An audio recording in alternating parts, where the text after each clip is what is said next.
That covers hitting ground strokes, drives on the forehand side. So let's talk about the backhand side. Almost everything is the same, so I'm not going to cover everything in the same level of detail as I did for the forehand side. One key difference hitting on the backhand side is I no longer can use my non-paddle hand out in front to tell me where that ball is coming.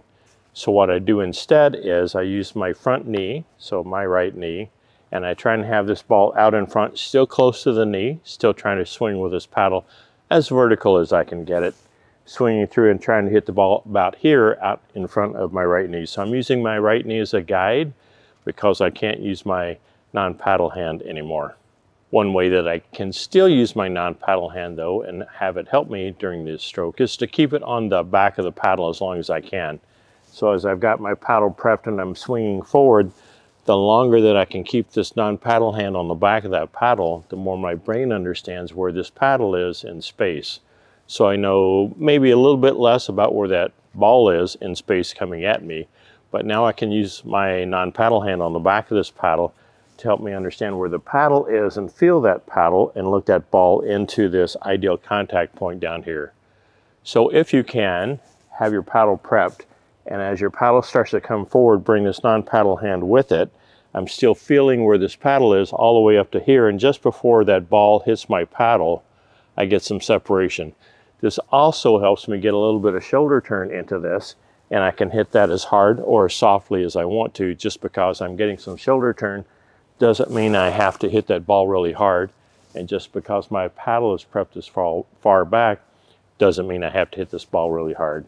So as I'm prepped and this ball's coming in and I'm looking down over my right shoulder to look at this ball as it comes in, and I'm in this position and my paddle starts to come forward, I'm bringing my non-paddle hand with it, getting some shoulder rotation, keeping this arm straight as we talked about on the forehand side.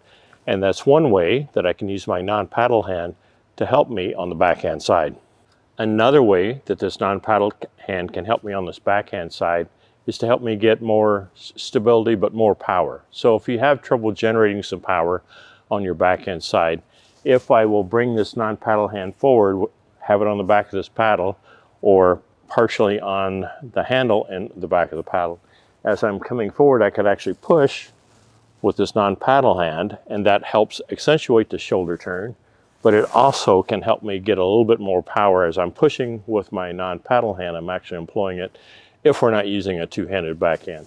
So more like this, my non-paddle hand comes forward with me, ends up in front of my body, the same as my paddle hand does, and that will help my consistency. So think about if you need a little bit more power, try and keep this non-paddle hand on the back of this paddle and push forward with it a little bit. That will help your shoulder rotation.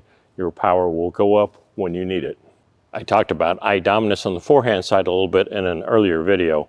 On the backhand side, since I'm right-handed and right eye dominant, I tend to drop the non-paddle side of my body back as this ball comes in on my backhand side, and now I have more room to swing, more room to get some shoulder rotation into the shot.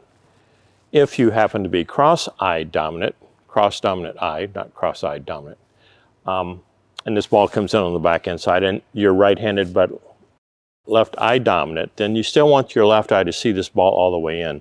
So dropping back to here is not a good thing. You may need to stay here, square to the net, and as I talked about, trying to keep this non-paddle hand on the back. If I will do this, that will give me a little bit more power, because if we're square to the net on the backhand side, people struggle with power sometimes. This non-paddle hand can help to do this, or I can drop this non-paddle side foot back, maybe on a 45. I can still track this ball with my left dominant eye and still use that non-paddle hand on the back of this paddle to get a little bit more power. Paddle preparation, paddle prep is different on the backhand side as well. So as I'm in this ready position, I see this ball coming into my backhand side. I tend to drop this foot back, and my paddle from this ready position will almost come straight back and start up here around the shoulder, and then the swing forward. So again, we want to get our paddle prepped by the time that ball bounces. The preparation location is a little bit different. So if I'm here, I drop back to here, you can tell this is higher than it was when I was swinging on this forehand side. This paddle prepped position is a little bit higher on purpose, primarily to give us more room to swing and a little bit more power when we need it on that backhand side. So this ball comes in, I'm in my ready position, drop this side back, my paddle comes up here to my shoulder. Now, if I just relax my shoulder, I get this much swing just from gravity alone. So that is an advantage here if you're weaker on the backhand side, to having this be up around the shoulder. And then if you'll just do this and relax the shoulder, you can tell that I get that much swing just by itself. And in a lot of cases, I don't have to add a lot of power on this backhand side to get that ball to go well over that net. I'm here in ready position, drop this back, I'm up here, and then I can either swing harder or not so hard, depending on how fast I want to hit that ball. What I see many people do is, as this ball comes in, they bring this paddle back here low, like this. And what that means is now I don't have gravity helping me get my paddle going on this backhand side. I have to muscle to get this paddle going forward. So everything is dependent on me and my strength, or my ability to turn into the shot from that low and swinging low to high.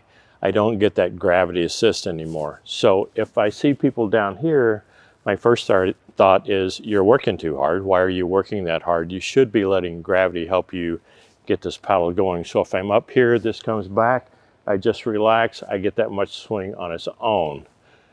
What I see the other people do then is they come here and this paddle's down here around this ball. If I just relax my shoulder, I only get that much swing out of that starting location. I'm kind of lazy sometimes. I want that gravity assist when I can get it. Practice starting with this paddle higher, and that will help you swing harder when you need to. If your starting position has been down here and this feels a little bit awkward, we need to reverse engineer to get to what the comfortable starting position is up here. As I talked about on the forehand side, if we always are starting from the same location, everything gets really familiar with our forward swing when we're trying to hit that ball. So we want to have a common starting position up here as we're swinging. And as I mentioned, the other people, depending on where that ball is bouncing, sometimes their paddle is here or here or here, and all that variation. We want to get rid of that variation. So let's talk about reverse engineering for you to figure out where this paddle needs to be up in this ready position. So if we'll start down here about where I want to contact that ball and just swing backwards, then that would be the natural starting position for me. So I don't want to be up here trying to figure out where do I need to put this paddle so that it's a good starting position, because that's not going to be natural. What I want to do is reverse engineer this a little bit and envision maybe a small swing here to kind of get to where I would envision I would be hitting that ball. Take that paddle and pull it back, and keeping my body relatively still. So envisioning this is where I would hit the ball. I'm going to grab this paddle, reverse engineer it, and pull this paddle back. And then that would be my natural starting position. I'm still trying to look down over this right shoulder because I would be looking down at this ball when I hit it. And that's how I figure out, and how you should figure out, where this high starting position is going to be. Simply get here, a little bit of a loose swing. That's about where I would be hitting that ball. I want to just comfortably swing this paddle back, and you can see now I have a bend in my arm here. It's up around my head, down around my shoulders, whatever feels natural and repeatable for you, that's where you should be up here. So my arm is bent. By the time then I start to swing, my arm's extending, and like I said on the forehand side, I want this arm completely straight every time, as much as I can when I hit that ball, because that sweet spot of the paddle is always the same distance away from my arm, and I know where that sweet spot is going to be more frequently if I will keep my arm straight. I'm here in my prepped position. My arm is bent because it's up around my shoulder. This is way more comfortable than trying to do this. Don't do that. Here, and then as I swing forward, that arm straightens out by the time I get to that contact point. Reverse engineer that swing where you're hitting that ball, pull this paddle back, and that should dictate, that should tell you where that starting position, where that prepped position is. One of the key things on the backhand side, as it was on the forehand side, is we want to stay down all the way through that contact. We want to be as still as we can. We don't want to look up too early, meaning that as I'm swinging and I'm contacting this ball, my head stays down until I contact that ball, and then I can start to look up. My paddle should chase that ball away to the target, as we did on the forehand side. If you're inclined to look up early, what happens is now the angle and the height of our paddle changes and things go bad quickly. In general, for me as a righty, if I look up too quickly, what happens is that ball goes high and off to my left. The opposite would be true for a right-handed person. It would go high and off to the right for a right-handed person. So if you find that your backhands aren't going where they want, one reason could be that you're looking up too quick or you're getting up too quick. Try and have some confidence that if I'm staying down here and I'm contacting this ball out in front of my forward knee a little bit, that I want to keep my head down until contact and then look up. If you look up too soon, that ball's not going to go well. As far as how hard to hit on the backhand side, my general philosophy is I want my backhand to be more of a control shot.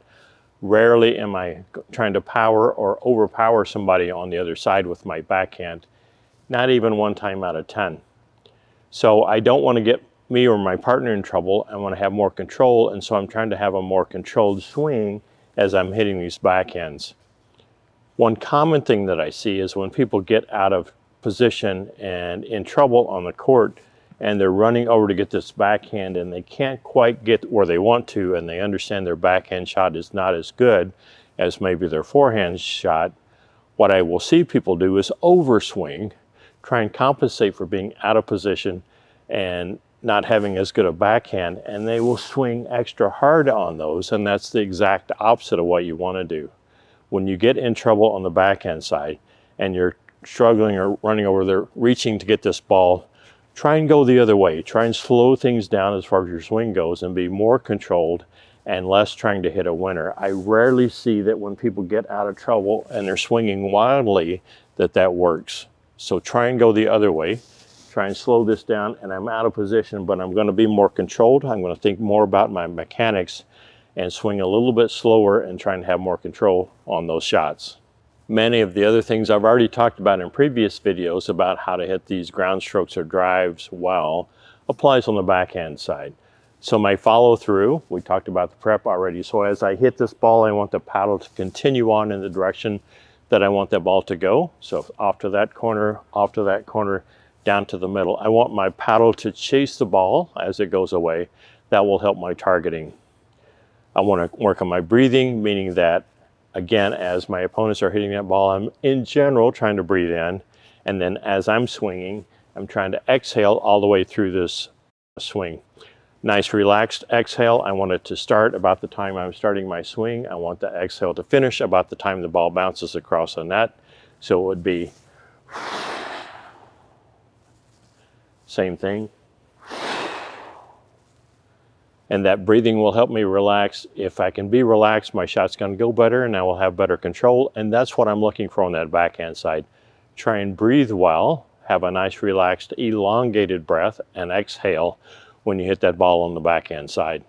And as I mentioned at the beginning of this video, I want that ball in close, down by my knee. So as I was swinging and hitting these forehands, down in this position, this ball, my non-paddle hand was in relatively close to my knee.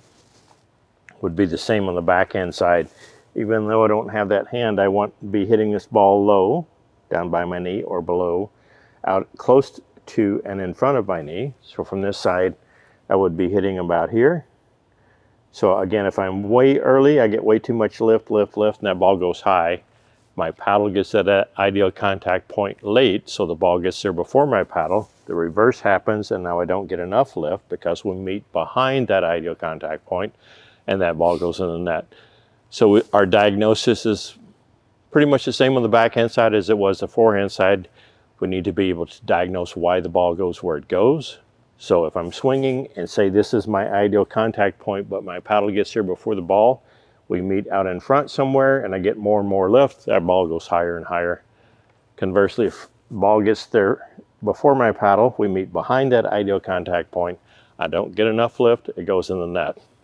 Same thing on the horizontal axis then. If I can think that the ball didn't go where I wanted it to go, left or right, then my question is, did I chase that ball to the target? How was my follow through in my swing? So I don't want to have this short abbreviated swing where I throw the brakes on. One, my elbow's not going to like me if I do this very much, but that ball's already gone. If I swing like this and stop, that doesn't keep the ball from going along. The ball's already gone off my paddle. All I've done is just not fine-tuned my targeting. So I want this paddle to keep going toward that target and finish high. And I know there are people who say don't have a big follow through, but if we're back here on the baseline, or if we're in no man's land, maybe on the back half of no man's land, it's fine, and it actually helps our targeting. So think about, the ball didn't go left or right where I wanted it to go. It was probably my follow through, because in most cases, as I'm standing across the net working with students, that ball is going exactly where they're swinging. If I get them to have this big follow through and it goes too far right, that's generally where they swung. Or if it went too far left, that's generally where they swung. I'm going to go hit some backhands in the next video, but I will talk about what's going on in my head and what I'm thinking while I'm hitting those balls.